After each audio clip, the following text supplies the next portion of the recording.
Hi everyone, welcome back to Succulent Bliss. It's me again, Aika.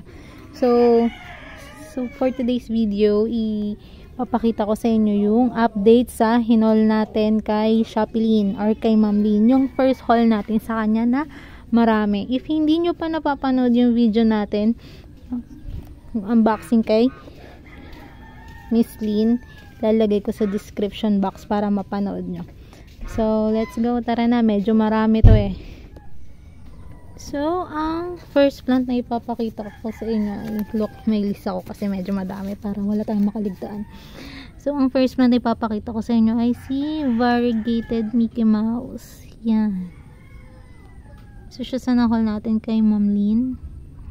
Yan. Mukhang okay naman siya dito sa Rain or Shine. Naka-Rain or Shine siya. Then, itong katabi niya is si Hakuho. Na-mind din natin yan kay Ma'am Lyn. Super bait. Mukhang okay naman sila dito sa Rain or Shine. Maulan ngayon and kinakaya naman nila. Yan, mafarina din si Hakuho. Marami na siyang new leaves and meron na siyang baby. Yan. Then, next natin ay si Madiba Drops. Ito si Madiba Drops. Yan. Okay naman din. Nawala na yung drops niya sa gitna. Wala siya ng drops pero okay lang. She's still beautiful naman. Medyo stress yung color niya. Kita niyo yung mga tips niya. Yan o, nagpipig pa rin. Yan.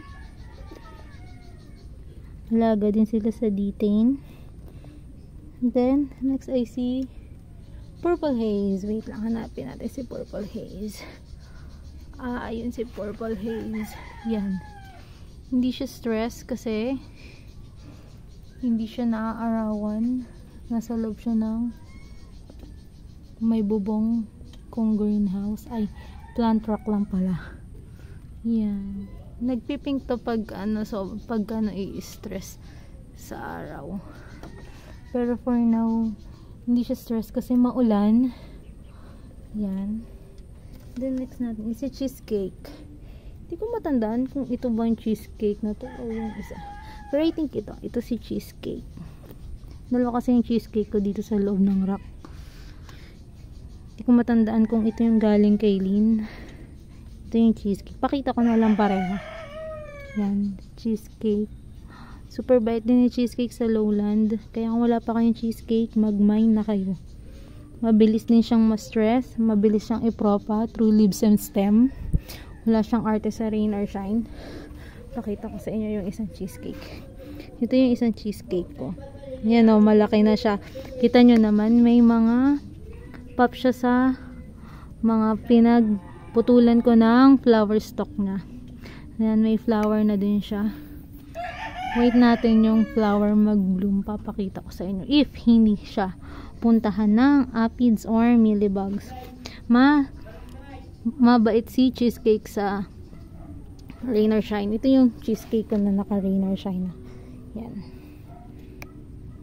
As in, babad yung dalawang yan sa ulan and araw. And okay naman sila.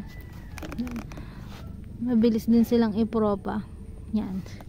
Well, next is si Exotic. Ito si Exotic. Yan. Dahil gusto ko ngayon ng mapaparina na Echeveria. Kasama si Exotic sa namain ko kay Ma'am Lyn. Kita nyo naman. Super ganda. Yan. Makapal na din yung farina niya sa gitna. So far wala pa naman akong nagiging problema sa batch na to. Yan si Exotic. Okay, may dumaan na motor. So, let's continue. Next is si Awayuki Var. Ito si Awayuki Var. Yan, hindi pa ganun kakita yung bar niya. Siguro dahil kulang sa sunlight. Dahil maulan. Wait, ayusin natin. Ayan siya.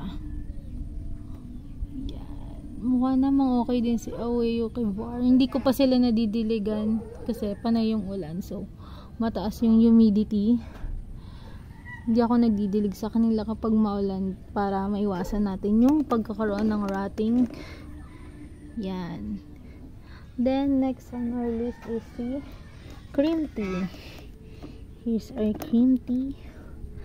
Yan, medyo na adik ako ngayon kay cream tea. Marami pa akong parating na cream tea. Medyo madami akong na-mine na cream tea. Papakita ko sa inyo next vlog or sa mga darating na vlog. Abangan nyo yung mga na-haul nating cream tea, iba't ibang form and iba't ibang bilang ng head. Yan si cream tea. Yan, super bait din ni cream tea and kapal ng farina na.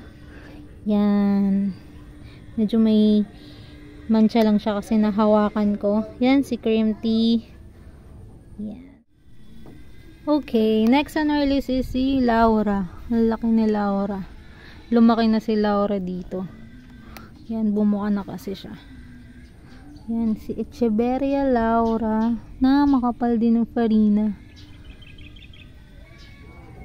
Bali, nagkukulik ako ngayon ng mga Echeverria na makakapal yung farina.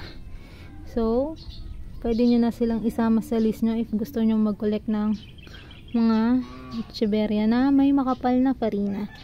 Yan, si cream tea, si exotic, tas ito si Laura. Super bait din ni Laura. Umiinom na siya sa kanyang mga leaves. Yan, binigyan niya na agad ako ng baby. Soon lalabas yung baby na yan kapag natanggal na yung mga leaves niya sa ilalim. Then next natin ay si Sasa Queen. Andi dito si Sasa Queen. Here is Sasa Queen, yung dry head natin na Sasa Queen na nasa bathtub na pot. Yan, mukhang nalakihan niya na yung pot niya pero hindi ko pa siya i-re-repot. Hintay pa tayo ng mga 2 months siguro bago ko i-repot, bago mag-root bound siya. Yan si Sasa Queen. Hindi ko alam if maparina to or what, pero may konti siyang farina. Lagi kasi siyang naampiyasan or naanggihan kapag umuulan, kaya siguro na bubura yung farina niya. Then next is si Monroe. Monroe, nasan si Monroe? Ito si Monroe. Yes, Monroe. Ito, mabait naman talaga tong si Monroe. Yan, may baby siya na lumabas. May dala siyang baby. Yan, super bait ni Monroe sa lowland. Walang ka-arte-arte. Look niyo yung tips na. Yan. Pag umaraw na lalong kakapal yung farina nitong si Monroe. Mabilis din tong lumaki. So, I think I'll give her 2 months bago i-repot ulit sa mas malaking pot. Pinat ko muna kasi sila sa maliit na pot para madali silang mag-roots. Kapag I think root bound na sila or okay na sila, saka ko sila i-repot sa mas bigger pot para hindi sila masyadong mahirapan sa pag-a-adjust. Okay, next is si Murasaki. Yan, yun nasa middle kong Murasaki. Yan, siya ang galing kay Lynn. Galing siya kay Lynn. Siya yung pinakamalaking Murasaki ko. Medyo nagka-problema ako sa mga Murasaki ko these past few days. Medyo natamaan sila ng fungus. So ito, inalagaan ko ng spray ng Detain. And I think okay naman siya. Ay na yung new leaf niya. Makinis na. And yung mga blue na yun is Detain for prevention sa fungus. Yan. Yun ang aking Murasaki. Then, may Comixtum din tayong na-mine sa kanya. Naka-rainer siya. Yung si Comixtum, mafarina din siya. And think, mukhang nag-a-adjust naman siya dito sa Rainer Shine. Yan. Si Comixtum. And next to our list, I see Choco Moonstone. Dito sila sa isang rack. Kasi Choco Moonstone, yan. Chubby kasi naka-Rainer Shine. Naka-adapt na din sila or adjust dito sa lowland. Super bait na Choco Moonstone. And ganda. Look nyo naman. Ang ganda ng color niya kasi nasa Rainer Shine siya. Then, next natin ay si Duck's-tail. I think nandun sa likod si Duck's-tail. Nasa propagation area. Wala na kasi akong paglagyan. Ayun. Nililigis ko pa yung propagation area ko. Ito si Duck's-tail. Ayan, yung mahaba na yan. Ay, naku, namayat na naman. Lagi ako namamayatan ng ganito. So, marami na nga yung organic ano dun sa potting mix na, pero namamayat pa rin siya. Nilagyan ko din siya ng Osmo coat pero namamayat pa rin. So tingnan natin kung anong gagawin natin sa mga susunod na araw, kung ikakat natin siya or what. Naka-rain or shine na yan, lagi na siya nauulanan. Then si Pink Tinkerbell. So, si Pink Tinkerbell, kasama siya dito. Ayan si Pink Tinkerbell. May tubig pa siya sa gitna. Ipopot-pot natin siya later para hindi siya ma-sunburn. Yan si Pink Tinkerbell. Yan. Kita nyo ba yung pagka-pink ng mga leaves na? So pretty. Yan. Then next is si Tinkerbell. Saan ba? Ito si Tinkerbell. Dito sila sa propagation area kasi small size lang sila. Yan. Wait natin, baka lalaki sila din. Pag-graduate na sila dito sa propagation area. Lilipat natin sila. Yan. Nag-spray din ako ng dating dito sa propagation area ko. Next is Beltana. Ito si Beltana. Marami naman nagsasabi mabait si Beltana. Well, I think totoo naman yun. Lumaki na siya. Ngayon, matatag siya dito sa rain or shine area din. Yung mga ating Beltana. Then, si Adolphi. Where's Adolphi? I think nandoon. Si Adolphi. Okay. Balik tayo. Hanapin natin si Adolphi. Yun. Nasa rain or shine area din si Adolphi. Yan. Nag-orange siya. Maganda yung color niya kasi. Nasa rain or shine area siya. And naarawan siya. Super bait niya din sa lowland. So, yun lang guys, yung first haul natin from Ma'am Lynn. Yan.